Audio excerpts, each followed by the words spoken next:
અમેરિકામાં વિન્ટર સ્ટોર્મથી ઘણા શહેરોમાં હાલત ખરાબ થઈ ગઈ છે. શુક્રવારે સાઉથ અમેરિકામાં ભારે વિન્ટર સ્ટોર્મના કારણે ટ્રાવેલમાં મુશ્કેલીઓનો સામનો કરવો પડી રહ્યો છે, જેના કારણે એરલાઇન્સે 3000થી વધુ ફ્લાઇટ્સ રદ કરી દીધી છે, જ્યારે 4000થી વધુ ફ્લાઇટ્સ મોડી પડી હતી. વિશ્વના સૌથી વ્યસ્ત અને ડેલ્ટાના મુખ્ય hub Hartsfield Jackson Atlanta international airport પર સવારે 9 વાગ્યા પછી એન્જિનમાં સમસ્યાને કારણે ડેલ્ટા એરલાઇન બોઇંગ 757-300 પ્લેનનું ટેકઓફ અટકાવી દેવામાં આવ્યું હતું, જેના કારણે પ્લેનમાં સવાર 201 પેસેન્જર્સ અને 7 ક્રૂ મેમ્બર્સને ઇમરજન્સી સ્લાઇડ દ્વારા બહાર કાઢવામાં આવ્યા હતા.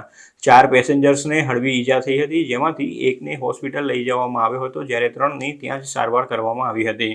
ફેડરલ એવિએશન એડમિનિસ્ટ્રેશને જણાવ્યું હતું કે આ ઘટનાની તપાસ શરૂ કરી દેવામાં આવી છે. ડેલ્ટાએ જણાવ્યું હતું કે એન્જિનમાં કોઈ પ્રોબ્લેમ હોવાનો ખ્યાલ આવ્યા બાદ ડેલ્ટા ફ્લાઇટ્સના ક્રૂ મેમ્બર્સે એટલાન્ટાથી મિનિયાપોલિસ જતી ફ્લાઇટ 2668ના ટેકઓફને સ્થગિત કરવા માટે તમામ સ્ટાન્ડર્ડ પ્રક્રિયાનું પાલન કર્યું હતું.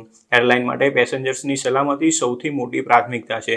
તેમને જે અગવડનો સામનો કરવો પડ્યો છે તેના માટે એરલાઇન તેમની માફી માંગે છે. આ ઉપરાંત એરલાઇન તેમને સુરક્ષિત અને ઝડપથી તેમના ડેસ્ટિનેશન પર પહોંચાડવા માટે કાર્યરત છે.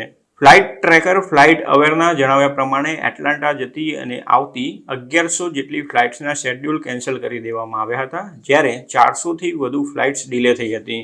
અમેરિકન એરલાઇન્સના 2 hub Dallas Fort Worth international airport અને શાર્લોટ ડગલાસ ઇન્ટરનેશનલ એરપોર્ટને પણ વિન્ટર સ્ટોર્મથી ભારે અસર થઈ છે.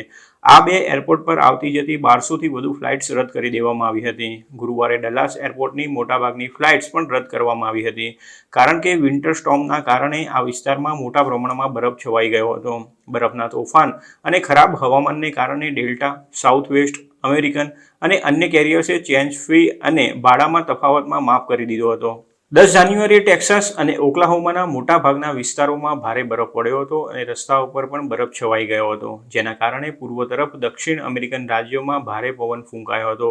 અરકાનસાસ અને નોર્થ કેરોલાઇનાએ બરફના તોફાનમાં ફસાઈ ગયેલા વાહન ચાલકોને મદદ કરવા માટે નેશનલ ગાર્ડને તૈનાત કરી દીધા છે, જ્યારે ઘણા રાજ્યોના ગવર્નર્સ દ્વારા આને ઇમરજન્સી જાહેર કરી દેવામાં આવી છે. ટેક્સાસથી લઈને જોર્જિયામાં સ્કૂલો બંધ કરી દેવામાં આવી છે અને જેમ જેમ વાવાઝોડું પૂર્વ તરફ આગળ વધી રહ્યું છે તેમ તેમ ટ્રાવેલમાં વિક્ષેપ, અંધારપટ થવા અને લોકોના સ્વાસ્થ્ય પર જોખમ ઊભું થઈ શકે છે, જેમાં બાળકો, વૃદ્ધો અને બીમાર લોકોને વધારે સાવચેત રહેવાની સલાહ આપવામાં આવી રહી છે.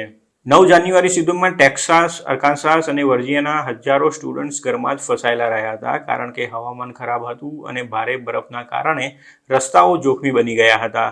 આ ઉપરાંત સમગ્ર પ્રદેશમાં ફ્લાઇટ્સ રદ કરવામાં આવી હતી અથવા તો મોડી પડી હતી અને સેંકડો કાર અકસ્માત નોંધાયા હતા. ખાસ કરીને વર્જિનિયામાં બર્ફીલા વાતાવરણને કારણે અનેક લોકોના મોત થયા હતા. ભારે ઠંડી, બરફ અને બરફના અસામાન્ય મિશ્રણથી કૃષિ ક્ષેત્રો પર લાંબા ગાળાની અસર અંગે પણ ચિંતા વધી છે.